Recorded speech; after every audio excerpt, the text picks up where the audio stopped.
Det finns oerhört mycket som samhället kan göra för att underlätta invandrarnas situation. Den typiska svenska jobbaren som fått se sin trappuppgång förvandlas bara på några år. Det spelade ingen roll vad han tyckte. Politikerna brydde sig i alla fall inte om vad han sa. Decemberöverenskommelsen. Där den största flyktingkatastrofen just nu utspelar sig. Ska vi fira januariavtalet? Vi kommer att segra och då kommer vi att driva ut lögnarna ur lögnens tempel!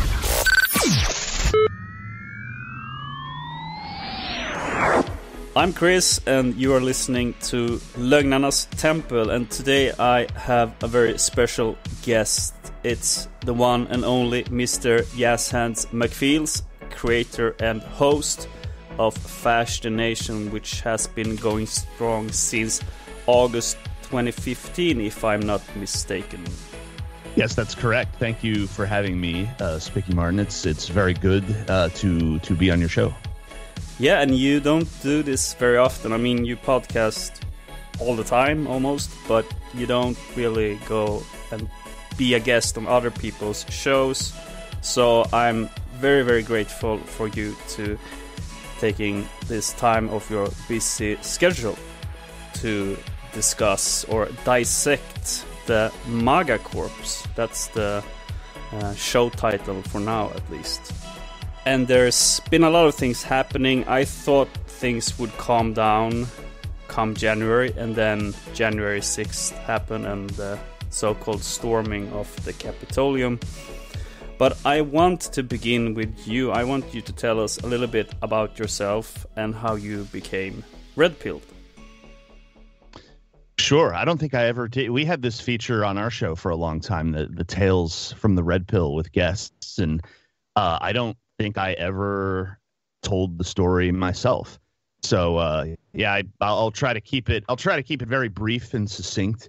But yeah, I mean the culminating moment for me was discovering TRS, of course, and then it was just off to the races at that point. But I will say, and I won't be one of these people that was like, you know, I was born with a copy of Mein Kampf in my hand, but I was aware, based on where I grew up and the sort of the attitudes of those times. And it was also, it's a combination of things. So the time frame in which I grew up and the location in which I grew up enabled, you know, sort of awareness of race and awareness of Jews as well, but from a very sort of what we might call a grug anti-Semitism, where, you know, a kid in the neighborhood, you know, you might trade, you know, you're a young kid and you might trade something with your friend and he might say, "Guy, don't Jew me on this." And this would be common language. And so you, as a kid, you understood what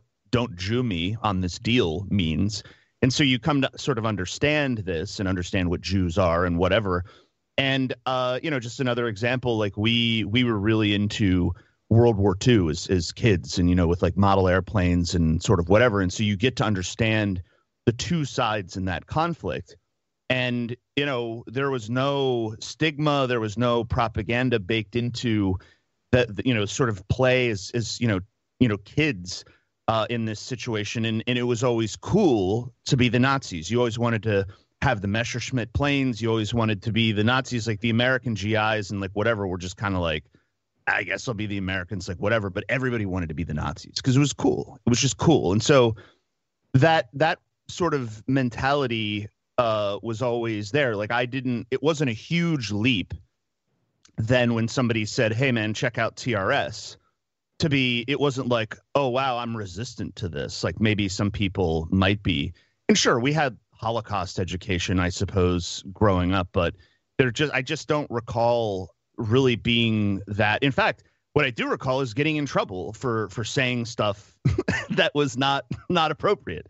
You know, end towers and you know, talking about Jews and like whatever. But it was just because it's like, why can't I, you know, who cares if you know, if I say, "Oh, don't Jew me on this deal," whatever. And so I always remember sort of being frustrated with the American political scene. And, you know, sort of being like one of these people who was like, well, whatever, sort of the phase that you get to in two-party politics where it's like, other side bad, my side also bad, but my side is not as bad as other side. But that sort of wears thin after a while, and you start looking for something else. So that's sort of the easy answer. Is I had sort of a foundation where I wasn't resistant to a lot of this sort of knowledge, and then on top of that is the current political system was not giving me what I wanted. In fact, it was giving me nothing that I wanted.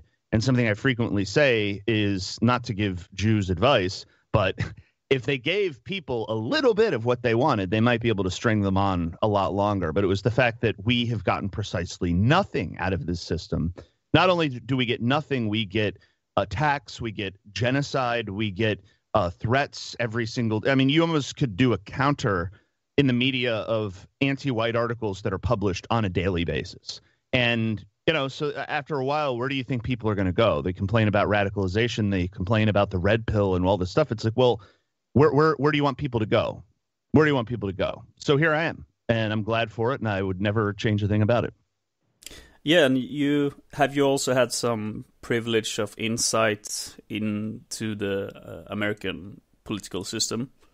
Well, that's an even bigger component of it, because I think one reason why people maybe get stuck in it for so long is because they're just spectators. They're sitting in the bright red stadium seats, beer in hand, cheering on the spectator sport of American politics. And, they'll go home and they'll come back for another game, and maybe their team will win, maybe their team will lose, but, whatever. But when you go down into the locker room, and you see how the game is actually played, and you see what a show it all is, and that these people really don't. I think the biggest thing for me was getting involved in politics and thinking that it was going to be a way to make a difference, and that people inside the political system were actually the naivete that I had, that people in the political system, that there must be someone in there trying to fight for what I want, and they're just losing all the time. Like, that's what I thought.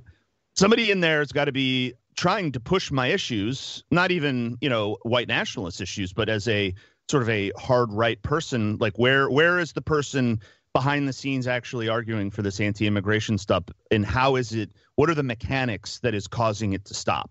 And then you just realize once you get in the door that, oh, I see what the mechanics are of this isn't working the way that it's supposed to. You see the high dollar donor dinners. You see what goes on in the smoke-filled back rooms. You see just the fact that even the people that you believed were fighting for your interests are just as bad as the people that are in there trying to lobby them. It's like not even if the guy that you believe is actually going to do something for you is actually just, in on it with everybody else, nobody's fighting for you. That's when the bloom came off the rose. And so that's a good way of putting it, I think. Yeah, and for people who might listen for the first time and don't know who I am, I used to work in the Swedish parliament for the Sweden Democrats, which is a Sivnat social conservative party. And I think in America there's a lot of lobbyism that pulls the strings, and in Sweden it's just the government. There's sad to say that's probably even a worse scenario. Not that Sweden or America is any better off for it, regardless. That's an interesting insight too, because I think nobody in our thing, so I'm not like thinking of anybody in particular, but I think there are some people who look at political solutions as, oh, we could just do this and everything would be fine. Like if you just like a lot of, liberals will say, and I'm not even saying anything disparaging about liberals here, but as we'll talk about Finkelthink as well, fully understand that whole concept. But the left typically, especially with the election of Barack Obama, if people recall, in the run up to that election, there was a big debate over publicly financed elections, and the Citizens United FEC versus Citizens United court case had just been decided, which gave corporations the same rights as individuals, allowed them to form super PACs, and just if you look, we've done deep dives on this, but if you look at how much money started flowing into politics, dark shadow money, like donors can't be revealed, you have no idea where this money's coming from, billions of dollars. But there was a push toward publicly financed campaigns and getting rid of all that money and taking as much as possible taking those high dollar, unknown, anonymous donations out of politics. And I think there may be some people who think that, oh, if you just did that, then it would just be a level playing field. And that's not true. That's not true either. And as you just pointed out, even in Sweden, where maybe there isn't a K Street like we have in D.C., it's still just as bad with the government meddling in the. The moral of the story is they will figure out a way to manipulate the machine no matter what you construct. So the whole thing just has to be torn down. Yeah, it's because the lobbyists and the politicians and the deep state apparatchiks, they belong to the manager class. And it's a class separated from the working class, obviously, and also from the aristocratic class or the conservative class or the liberal class. They have their own sets of values and ideas, and I dare not even call it values. But yeah, that would be a topic for another discussion. I did want to go into something very current, and it's the passing of Rush Limbaugh. He was very famous conservative disc jockey, and he had a show for about 30 years or so, I think, and he brought in something new in American radio talk show. He was the voice almost for the conservative, the so-called hard-hitting, what do you call it, blue ribbon, rock ribbon conservatism. Yeah. Rock-ribbed, yeah, rock-ribbed white conservatives in America. Yeah. And you have mentioned him from time to time, and obviously at some point you were a fan of his, I guess, a listener. And he recently passed away, and I just wanted your current and hot take on who he was. Sure, and I would point people to the most recent episode of FTN as well. If James and I did a sort of a deep dive and snorkel depth dive into Rush Limbaugh's career, and in the context of other things that were going on with conservatism and moving the country in a certain direction. I don't know if a lot of people know this, but in early January we sort of stumbled into this information. But when you sort of wrap all this together, it makes a whole lot more sense. So the Fairness Doctrine was repealed in 1987, and that was a U.S. regulation law that said if you're going to have someone on an airwave, you have to give equal time to conservative points of view and liberal points of view. And so they repealed that in 1987, which allowed somebody like Rush Limbaugh to come in and basically do a full-length show without having to give anybody else's point of view anytime at all. And part of that also was enabling them to launch cable news, and specifically Fox News, which, as we pointed out, was based on declassified CIA documents. Bill Casey, who is Ronald Reagan's CIA director, and Rupert Murdoch and Richard Mellon Scaife, who is Jewish and also the founder of Mellon Bank, one of the Mellon Bank family members, whatever. They created a public-private partnership to create Fox News and conservative media, essentially. And the purpose of it, the reason why the CIA was involved, was they needed to radically shift public opinion on the wars going on, like with the Sandinistas and then Iran-Contras and everything else. And they saw that it was so useful in being able to manipulate public opinion, specifically white, conservative, male public opinion, that it became very popular. Now, Rush Limbaugh's popularity preceded all of the Fox News stuff that was being done. And so, as you pointed out, he was a voice for a lot of people for a number of reasons. There was no cable news and there was no internet. And so if you were a working class guy on the job and you were just listening to your AM radio, that was the guy that you heard.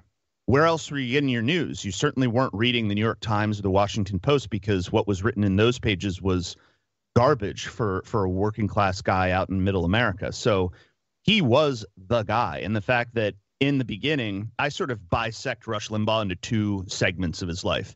There's the 80s and 90s when he would openly talk about gays. He would talk about feminism. He hadn't really adopted all the Finkelthink that he does now. So in the 80s and 90s, he would say feminism and attack women for, the feminist the waves of feminism and whatever.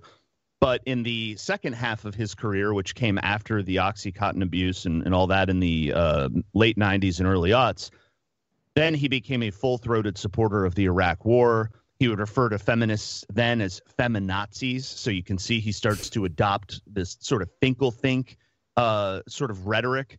And, he really went hard into the attack Democrats, conservatives good. Democrats bad, conservatives good. In the 80s and 90s, he was more just a cultural commentator. Like, how come gays are becoming so popular? I don't like this, and neither do you. And that would be kind of the rhetoric. And so it's kind of funny. In the 80s and 90s, he had 20 million listeners. By the time he died last week, he was down into 15 million, maybe 12 million. Sometimes I've heard him say 12 million. So where did those people go, right? The population of the country has been getting bigger. Why didn't, in 1985, 1987, 1992, when your audience is 20 million people, why didn't it continue to grow? Why did it shrink? Because, well, there are a lot of those. James and I were sort of speculating that, well, those were several million white people who were apolitical, and they liked Rush when he would give commentary critiquing both sides and was focusing on the issues that they wanted.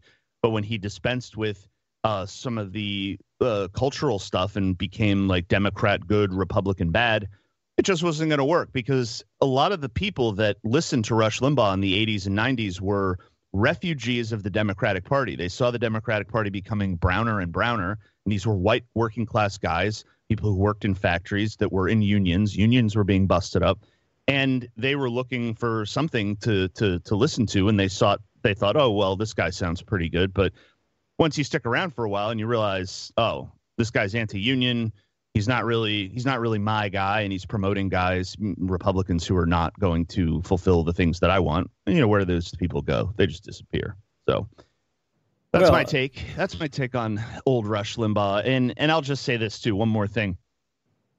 I was a fan of Limbaugh, and I have sort of that, I don't know, nostalgic feelings about the guy, but I had stopped listening to him years ago, and we would pull clips to play on the show and make fun of him, really, at the end, the things that he was saying. So the only reason I would give him any sort of credence is because at some point in his life, like, I really enjoyed listening to his show, and I can't really find any evidence that shows that in the beginning he was some sort of a gay op or a product of the establishment. He was somebody that came out of nowhere, came from middle America, spoke to people on issues that they cared about, and then over time, through his drug addiction and other problems, he became turned into something that they wanted. And we see this story unfold over and over and over again with people like that. And it's sad, but I'm not gonna throw the baby out with the bathwater. But yeah, he's a rare in that sense, because if Sean Hannity died tomorrow or Glenn Beck died tomorrow, I'd be like, great, next. What are we doing now? But I think one of the questions you also asked was what comes after with Limbaugh, or what happens to conservatism, is something you wanted to know as well. Yes, is there a void now, and exactly what comes next? Yeah, so it's tough to say. I mean, I said this on our show when we talked about Limbaugh this weekend, where, I can say this, where I appreciated his contributions in the 80s and 90s.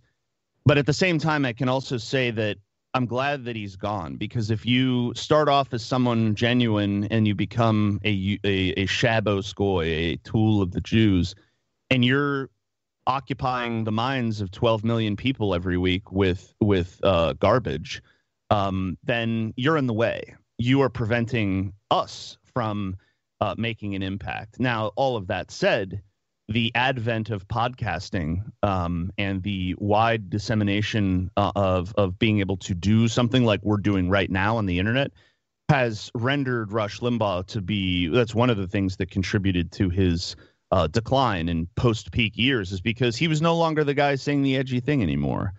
There are other people out there giving you more than just the tip. And even more than that, they're directing you in the right direction. So that you can see by writings from Jews in the media that their biggest concern is all these other voices out there. They don't just have one guy telling people what the shot is. And so I think having Rush out of the way is good because they don't have a replacement. They don't have some guy that can fill in those shoes. And I really don't know what they're going to do. It actually presents bigger problems for them and more opportunities for us because you have people who were listening to that who are now going to be looking for something else. And I don't know, maybe they'll come our way, maybe they won't. But the state of conservatism, it's already shifting in some other direction with this multicultural working class and who knows what else. But I just don't see these people winning national elections, and I don't think they see themselves winning national elections. I think that's done. They're more than comfortable to just like control the House and prattle on about what they'll do when they take power, but never take power, and that really works out well for these people. So, well, that's a great segue to I guess the main topic. Speaking of Shabbos, goys, and getting off the train in time, you don't want to be on the train when it hits the wall, inevitably. And we were talking about this pre-show about a very specific episode of FTN called Donald J. Trap, which aired in March 2019. And for me, this was a sort of seminal episode because here you sort of drew a red line where you said, we cannot have an on-off relationship with Donald Trump. This is it. We're leaving the sinking ship. We're jumping off the train. And first of all, what made you come to this conclusion? Well, we said, and if you go all the way back to, I believe it was 2015, because the show was started in August of 2015, and Trump, I think, had already announced that he was running for president. If my calculations are correct, I believe the weekend that the show started was exactly 3 weeks after Trump came down the escalator at Trump Tower and said, Mexicans, they're rapists. Some of them, I assume, are good people, and announced that he was running for president. And I had already been, I was into TRS, but out of political life for several years at that point. And because it was just done, like, what's the point of any of this? And so when Trump shows up on the scenes, it sort of perks you up, and it's like, whoa, this guy's talking about things that nobody's talking about before, and this is somewhat interesting. And as the thing got going, and it became more than just a meme, because Trump had been a meme before. He had been a meme in the 2012 election with like birther stuff.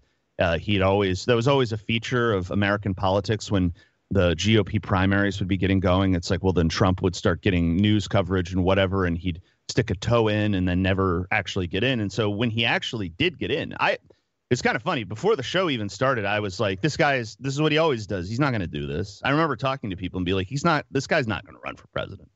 But when he came down the escalator and did the Mexico stuff, it's like, holy shit. All right.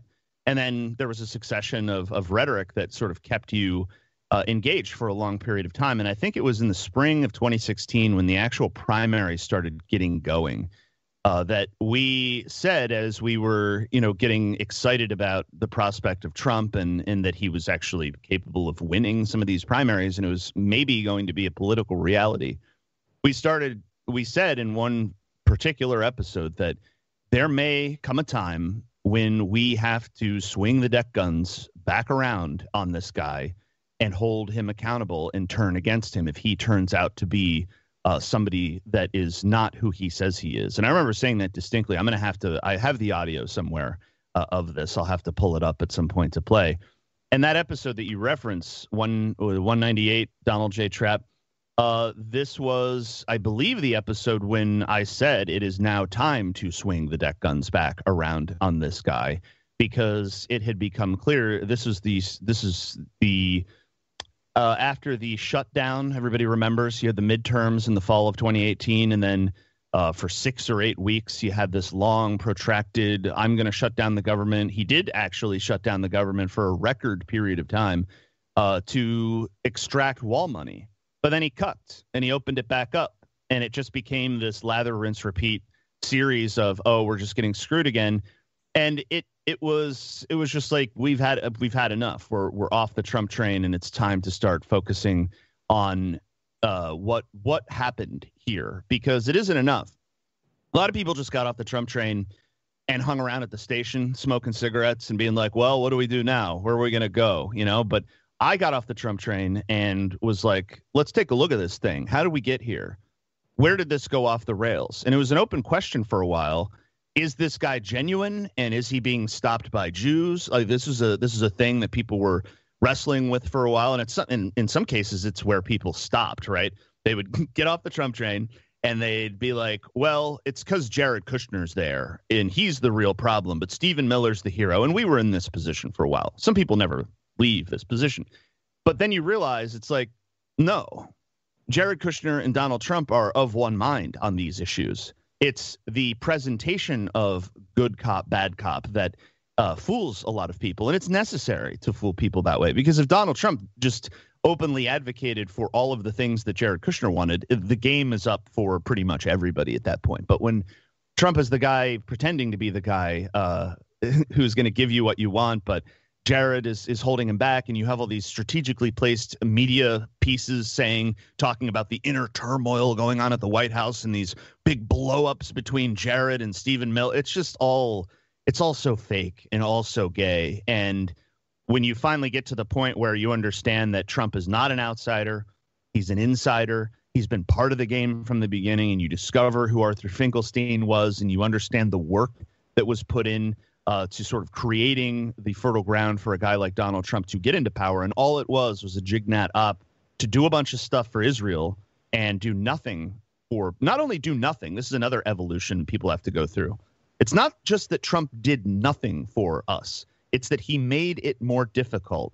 He made it much more difficult. He did nothing for the people who were put into prison throughout his term while they were fighting on his behalf. And it's actually been worse for people for another reason as well, because he is a guy who he popped the cherry on this rhetoric in 2015 and 2016 and got people really excited and created a mass movement, and then turned it all gay with the help of Ezra Cohen Watnick and QAnon and everything else. And so now that bell has been rung. It doesn't mean that someone else can't come along and do it the same way or even better than Trump did. Certainly not somebody from the establishment. It would have to come from within us. But it's just gotten to this point where if somebody tried to do this again, it's just like a lot of people who were very excited about Trump the first time are going to be like, oh no, not this again. Not this again. It's like, I don't want to do this again. We know where this leads, right? So he's almost like sealed off in a way that sort of hole. So it's going to have to be approached in a different way, I think. Yeah, the 4D chess meme was really 50D dreidel spin all along. Yes. And I think another major breakthrough for FTN really was the theory. I would say theory, but you also proven the theory to be correct about the Finkel think. And I think you should give our audience a TLDR on what the Finkel think is and how it works and how it has worked during these, actually not just during these last 4 years, but during the last 30, 40 years, is it? Going all the way back to Nixon and a little bit before. Yeah, it's not a new sort of strategy. It's not a new phenomenon. It's something that Jews have been doing in the 1800s. They've done it all the way back to ancient Rome. We've found evidence of this sort of creating these political dichotomies and then pitting two sides against each other in the way that has been done with Finkelthink. And Finkelthink, of course, is a terminology for this style, this strategy of American politics that was spearheaded by a Jewish GOP political consultant named Arthur Finkelstein, who's now dead. And in fact, he died in 2017. He created this, and what enabled them to do this sort of Jewish dichotomy far more effectively than they ever had in the past was the advent of a lot of technological advancements, such as the ability to conduct wide-ranging political polls on the American public. So they would study the public. That's how Finkelstein got his start as a pollster for CBS and some of the other major news networks. where they would do a lot of internal polling, not the polling that they would release to the public, but very deep internal polling that Jews ask questions of people that they really want to know, because they really want to know how close this massive 200 million white people are to getting to the third rail of American politics. And so they do these polls, and they find out that one of the biggest concerns from Finkelstein was how racist people were, and how close they actually were to the third rail of American politics with anti-Semitism and everything else. And so their job was to figure out, how do you take this large blob of white people who are divided into Democrats and Republicans but don't really hate each other? People always talk about, oh, couldn't we just go back to the days of politics when people would sit down and have a conversation? It's like, no, because of people like Arthur Finkelstein, they otherized the white people in the other party. So his hallmark sort of terminology that he would use in Republican campaigns was evil liberals and socialists and communists, and created this impression that every white person in the Democratic Party in the 1960s and 70s was this sort of caricature, and would get people on the right to hate this. And so it became part of Nixon's Southern strategy with transitioning people in this way. They would do this really effectively. It got baked into television, then it got baked into talk radio and cable news. And you can still see, when you sort of read about Finkelstein and read about the campaigns that he's done, you can see how it has worked to achieve a lot of their goals. And we've done 3 deep dives on this on FTN 311, 312, and 313. Highly recommend that people check it out. I also wrote an article on our website, dissident-mag.com, called Think Me Once, Shame on Jews, Think Me Twice, and then Shame on You, of course, is the fill in there. But you can read about it there. But it didn't just happen in America. The focus of our first deep dive was with the election of Viktor Orban, because how Finkelthink went from being, oh, these liberals and these socialists and these communists and stay away. Eventually that gets boring, and they have to come up with something new. And what they came up with for Viktor Orban was, we don't just need liberal, we don't just need a socialist, we need an actual boogeyman to scare these people into continuing to support Viktor Orban.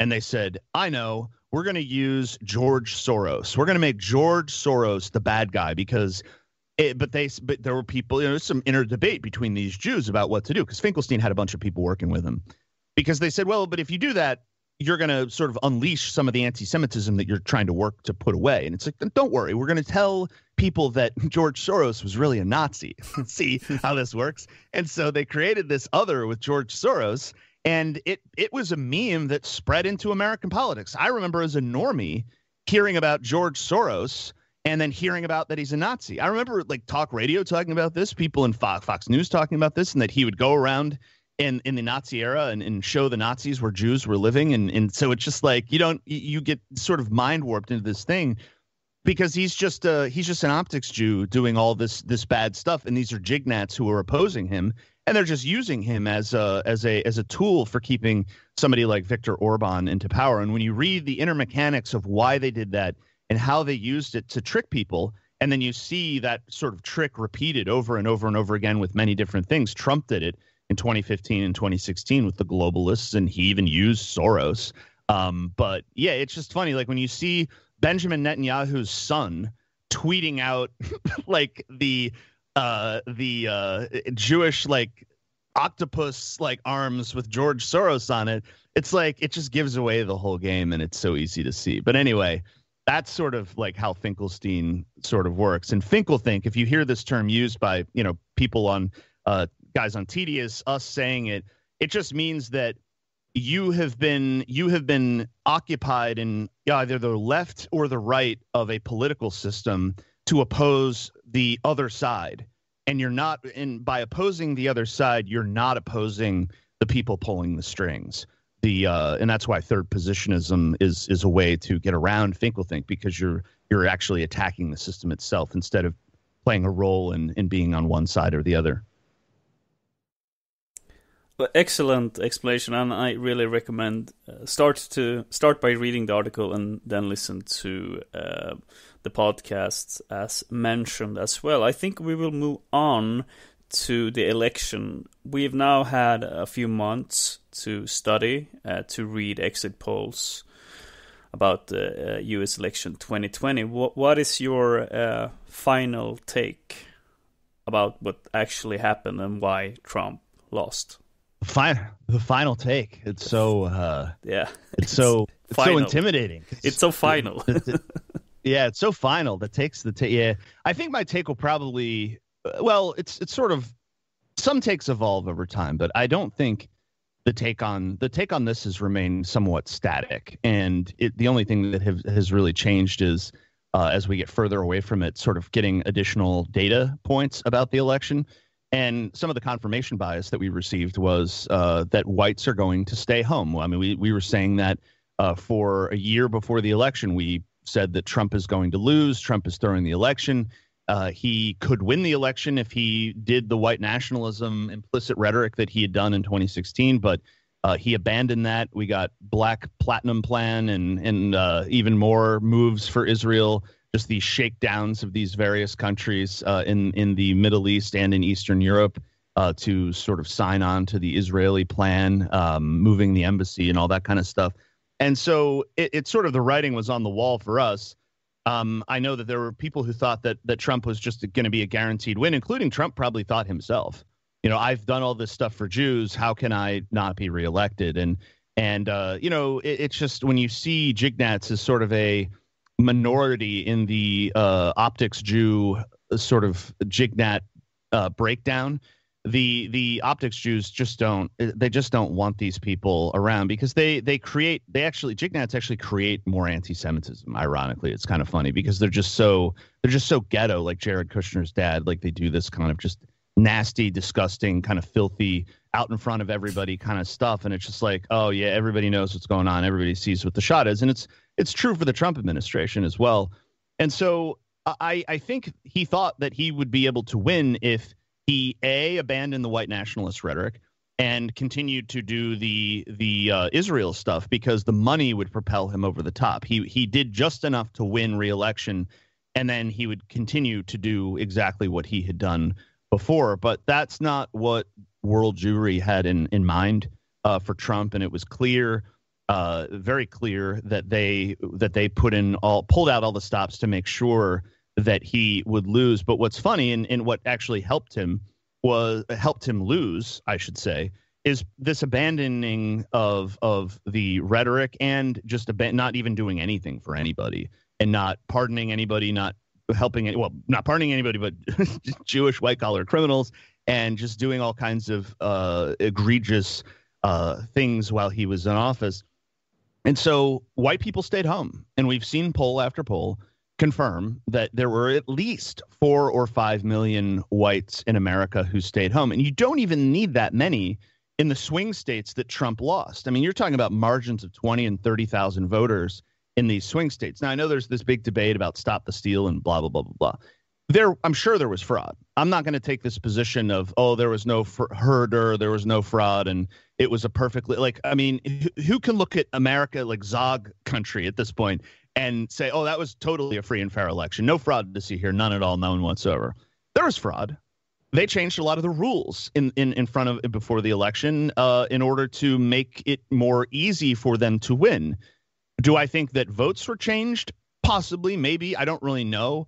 The bigger picture is it doesn't really matter because Trump could have avoided all of that by giving people what they wanted, and then there are enough white people still at this point to have elected somebody in that way. But I'm glad that he didn't win. I'm glad that he didn't get reelected because this show had to stop. It had to end. And it's really just like Rush Limbaugh, Trump, and these sort of people occupying people's minds in this way. Tucker is another one of them. It prevents us from effectively communicating our message to people because people get just sucked into whatever somebody is saying that makes them feel good on the glowing Jewish television screen. So, yeah, that's my final take on the election. What I find interesting is that they haven't utilized the vote. Now, they acquitted Trump, but there was nothing in that acquittal that prevents him from running for office again. And I'm hoping that they do something with the 14th Amendment which they could do with just a simple vote that doesn't have to be done via impeachment, to bar him from running for public office. I'm ready for that show to be done. I don't want, 6 months from now, this guy to announce that he's running for office again, and it just gets all these people's copes up all over again, and it's another 4 years in the fucking hole. Like, I'm just, no. Like, just I have enough. I don't like the concept of telling someone that they can never run for office, but I think I'll make an exception for Donald Trump. Yeah, I mean, the copium epidemic, that's going to be like the worst thing ever. Much more serious than the opium epidemic. But I also think that, I don't know if it was you or Mike, I guess you both said it, that there's no such thing as our guys meme anymore. We are our guys, not Tucker or anyone else, or Trump for that matter, because then you put the power back to where it belongs. And we also, as operators, have responsibility to live up to being the guys that others look up to and look for inspiration and probably some real change. So it's I think it's a good outcome when all is said and done. I fully agree with you. Do you have any opinion about the future of the Biden administration and maybe even the future of electoral politics on a whole? Well, it's a lot of uncharted territory because we thought that the Trump administration was the most Jewish administration in U.S. history, and it was. And then the Biden administration came into power.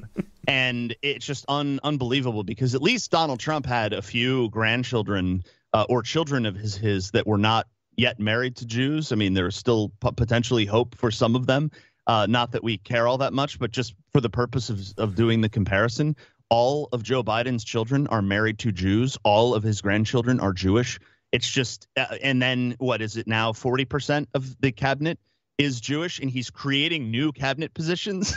Some of the new cabinet positions he's creating are going to be filled by Jews. And if they're not filled by Jews, they're filled by people who are married to Jews, as we talked about on the show yesterday with this Janet Woodcock from the FDA, who is married to a Jew. She's the FDA administrator who, since 1994, presided over all of the approval processes for Purdue Pharma and the Sacklers to make OxyContin go big. And she's approved a whole bunch of other drugs as well. And on Biden's first day in office, he appointed Woodcock to be the FDA acting administrator again. And there's been outcry from opioid groups saying, no, don't make her look at all the things that she did. But no, they're just going to ignore them, and she's going to be in charge. And they're going to continue approving new drugs and whatever else. And it's just going to be worse than you could possibly imagine. And I think they're making some tactical mistakes by not putting some sort of figurehead out there in the Republican Party that is going to tickle the intellect of people who had gotten accustomed to hearing nativist rhetoric. Their strategy now is to rock the baby back to sleep. Rock the baby back to sleep. Put people in jail, and for people that aren't going to go out and do, like a Capitol protest, just rock those people back to sleep. They know one of the most powerful things that they can do is have fellow whites and fellow conservatives go out there and tell people to, try to de-radicalize these people. And there's a concerted effort underway. I just don't think it's going to work. I think the cat is out of the bag.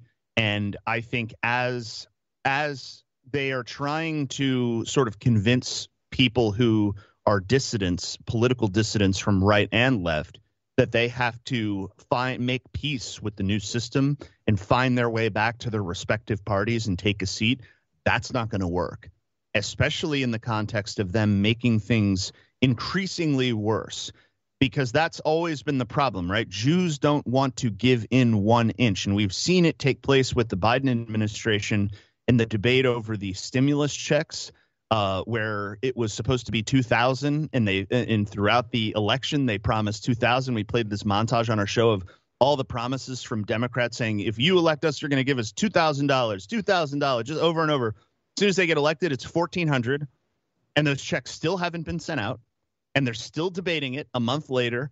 and that you have all these Jews writing in the media talking about how $1,400 is too much and we can't have a $15 an hour minimum wage. We got to start pushing this down. And so it's now people on the left are getting a dose of the same thing that people on the right got with Trump.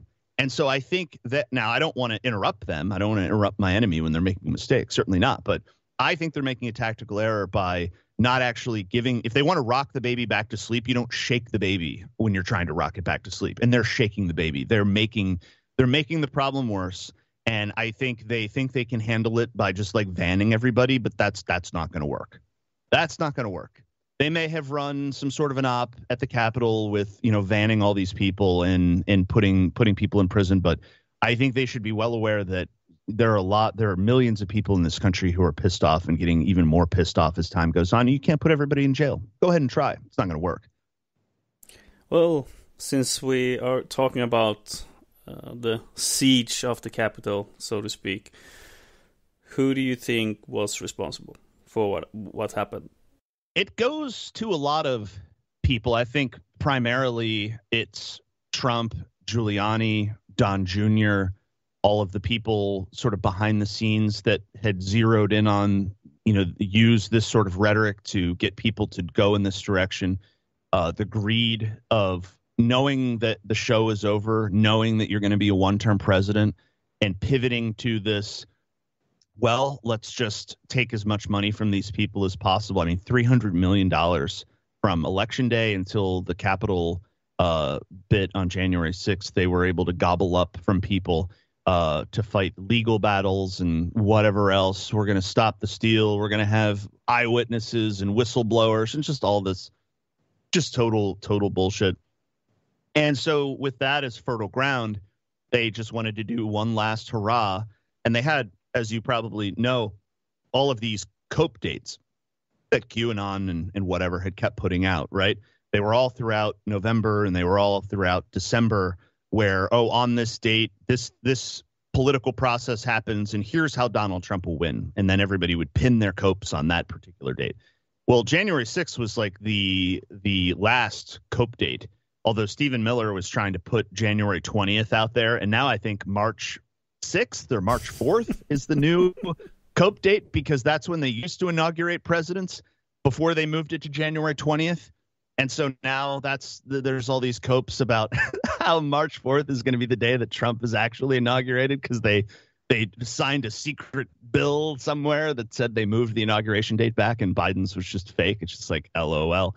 But yeah, I think that they led these people. They needed to figure out a way to stop the steal bit, right? They did not want that going all the way until Inauguration Day. And they picked the January 6th cope date as a perfect opportunity. You have Congress voting on certifying the election, and you have all these people there. Trump does a rally, does the whole bit, I'll be there with you, and then goes back to the White House and watches TV as he, throughout that speech, he's like, we're going to march down to the Capitol, and we're going to cheer these people on. Well, not really cheer, but you got to be strong. You got to fight much harder. I'll be there with you. And then he goes home, and those people go down there. And there seems to be significant evidence to suggest, based on the fact that there was obviously a stand down order given, and stand down not just from the National Guard, but a stand down from the perspective of Capitol Hill police.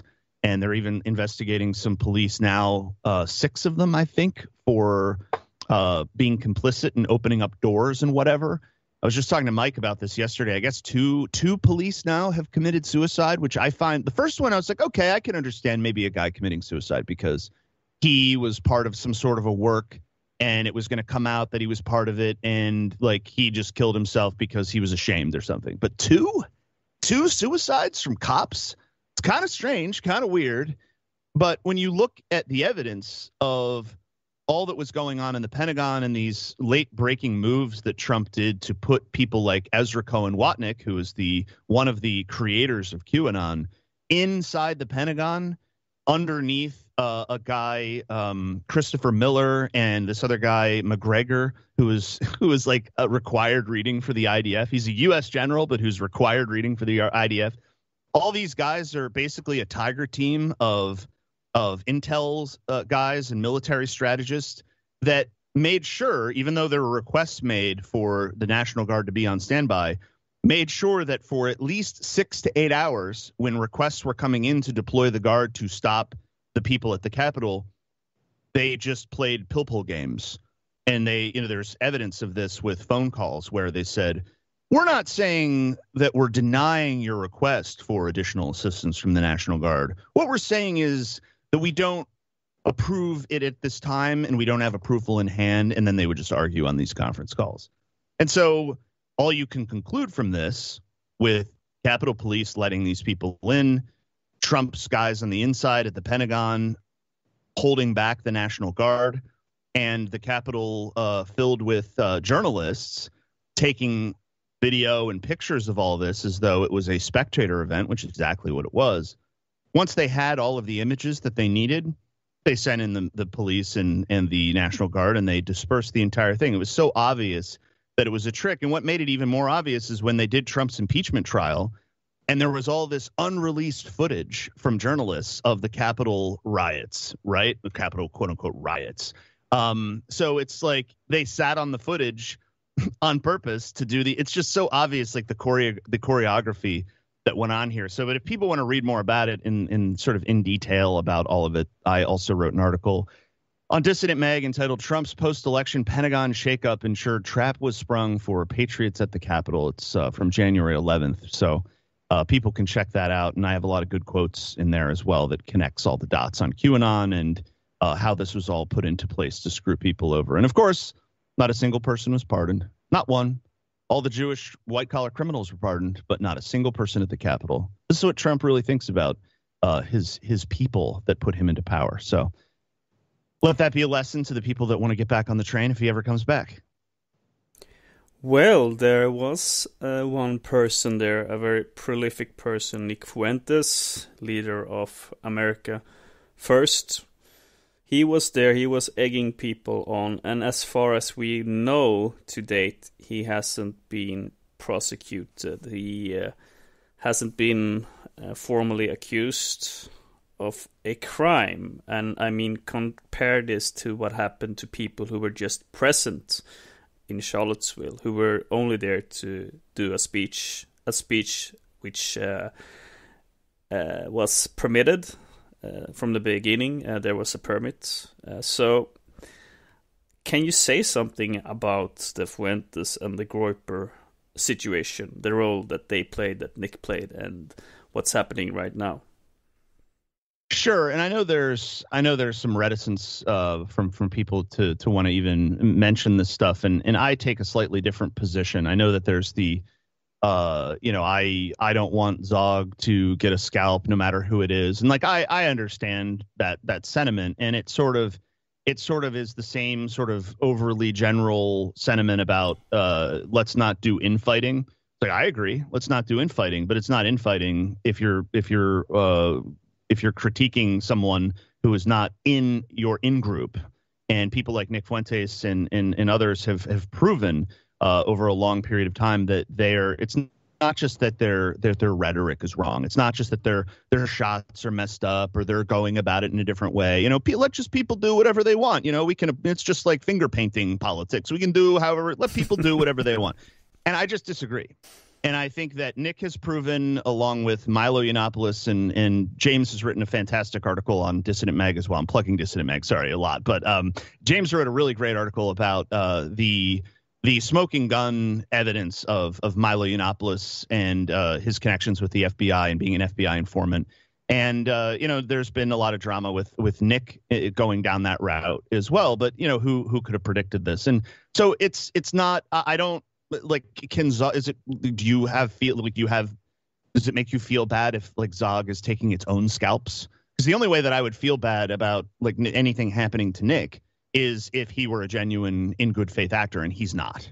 And it's been proven by a preponderance of the evidence. At one time, because I've done shows with Nick, at one time, I thought that what maybe a lot of people thought is he had a slightly different take and he was going a different route. And, it's the same old tired lesson of people running away from the Jewish question and wanting to try to sneak up on the GOP and approach things in a different way. This isn't just a different approach. This is about keeping people trapped, and there's a distinct difference. And so I say that anybody who was a willing participant in leading people into this trap at the Capitol should pay the same price as Donald Trump. I won't look at that with schadenfreude.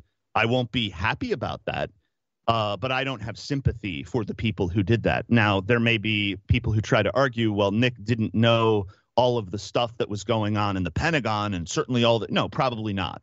But what he did know was that he got back onto the Trump train when he had gotten off. And it was this awkward moment when all of these people that sort of hopped back on and then started promoting this and then continued to promote the Stop the Steal stuff. At first, I kind of was just like, well, I can understand maybe people wanting to get back on the Trump train because what else do they have? It's the wrong move. It's a bad take, but what else do they have? They're just getting back on the ride because of all the good feels from 2016, I suppose. But knowing what we knew, we're just not going to do that. But when you saw that it was just crystal clear that this was just a work and the Stop the Steal thing was a grift, and, when you read the fine print of the donation emails that would go out from the Trump campaign, and it was like most of the money was not going to legal battles. It was just going into Trump campaign coffers. And it became so obvious. I would say that anybody who led people to, from the rally point to the Capitol, it's kind of strange to people when you see, people like Baked Alaska and some of these others being picked up, but Nick isn't. And it just sort of confirms for me, and it should confirm for everybody, that that Nick is not this authentic person that is an outsider fighting the establishment. He is just a component of the establishment at this point. And there really isn't, I don't really have a whole lot of appetite for people who do that sort of thing, because people are going to jail. This is real. This isn't a game. And some people think that it's a game. And look, I understand that the temptation to, you get some attention, people send you some money, people from the political establishment pay a little bit of attention to you, and you think that you're going to be a star. It's like, no, you're a work. And you're a work, and you're leading people down another path. If you want to go do that by yourself and you don't impact other people, that's fine if you want to do that. But I'm not gonna sort of pretend that Nick is some sort of good faith actor who just got caught up in this.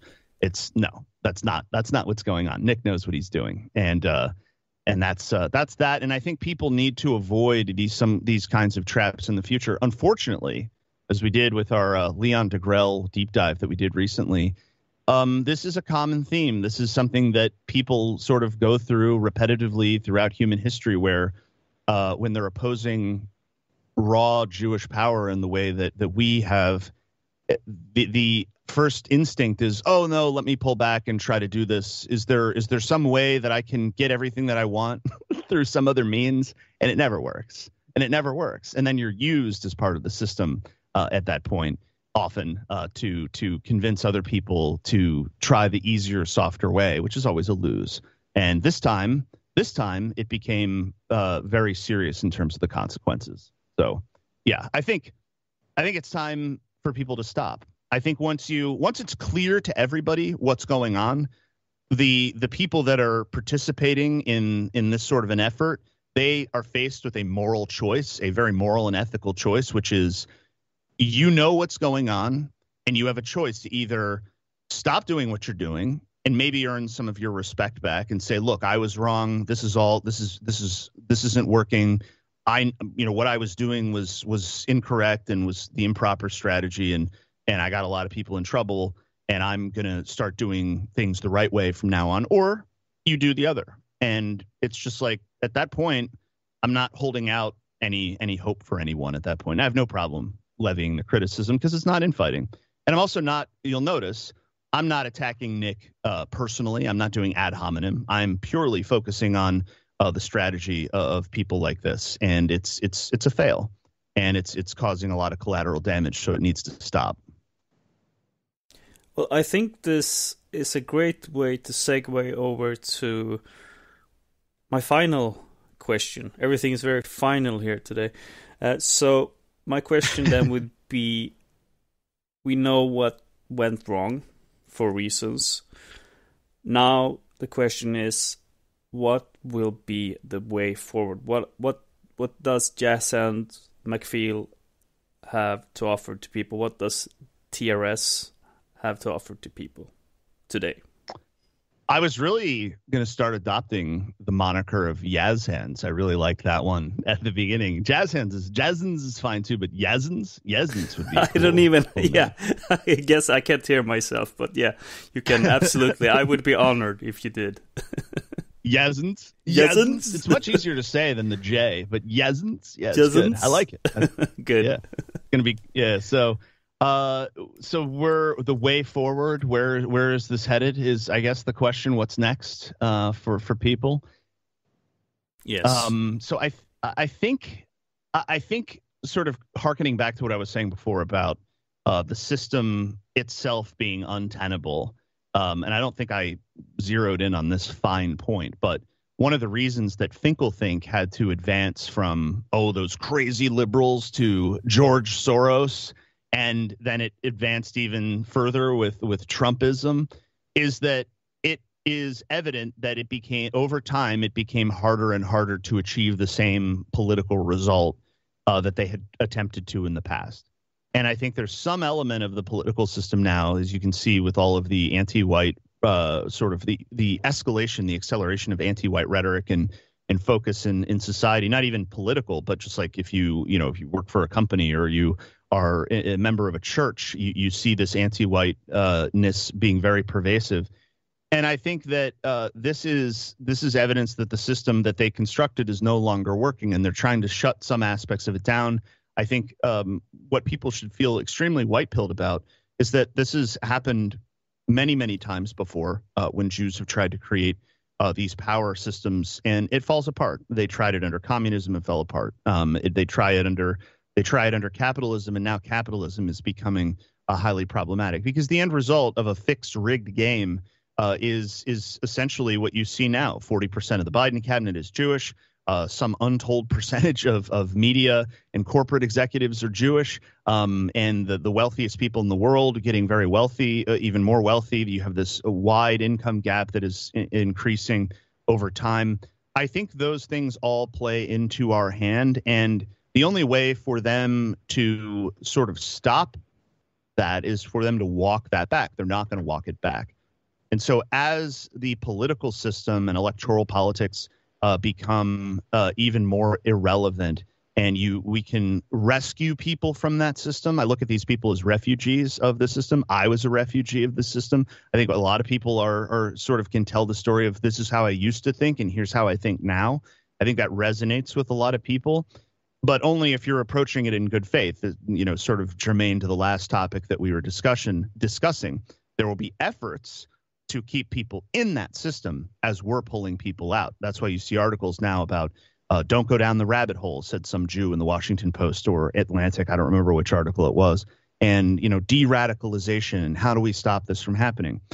They're talking about those issues because they are looking at what we're doing as a problem for them that they have to mitigate. That means what we're doing is the right thing, and what we're doing is something that is a positive step for our people. And so I don't think the solution lies in the current system as it is constructed, but I do think the purpose of National Justice Party is a very positive development because it shows that there is another option. One of the components of Finkelthink was almost a rule, an ironclad rule of no third parties ever for any reason, no matter what, because it stops Republicans from winning elections, essentially. And I look at now, but what's interesting about Finkelthink is they deployed third party candidates sometimes to get certain results, which is kind of a story all in of itself. But I think National Justice Party serves as a beacon of an alternative to Republican and Democratic Party politics that is real, that is tangible. It's not a meme. It's not just some guy on a stream telling you something. It's a real thing. I have been to one of its events so far, and I'm going to another one here soon. And I am looking forward to the growth. It's becoming a very popular thing. Will it be used as a vehicle for getting people elected to office? I don't think that's the goal. I think right now what it is creating something for us and by our people, and something that is beyond what we have been doing for the past couple of years. And I think the timing is right, too, as people are becoming more and more disillusioned with electoral politics, as it were. And I think it's something that in America will continue to, like, the trajectory of the American political system is not going to change. The Republican Party and all these people aren't suddenly going to give everybody what they want. And so I think it's a solid bet that we need to have a vehicle like that for people to connect with other like-minded individuals. So, well, I think that sums it up very well, and I want to thank you very much, Mr. Jazzhands McFeels, and just tell us again where people can read more about you and from you and hear more from you. Sure. So therightstuff.biz is a place that you can find our podcasts. We post our podcast typically around midnight Eastern time on Saturday, so people have it there on Sunday. We also do a midweek show that is behind the paywall, and that one usually goes up at midnight on Wednesday Eastern time, so it's there on Thursday. I also do a show with Jesse called Jazz and Jesse, which is a live call-in show. So if you ever want to ask us questions or call in and just talk to us, I mean, we'd love to talk to you. We have a great roster of callers who call in, but we always like talking to new people.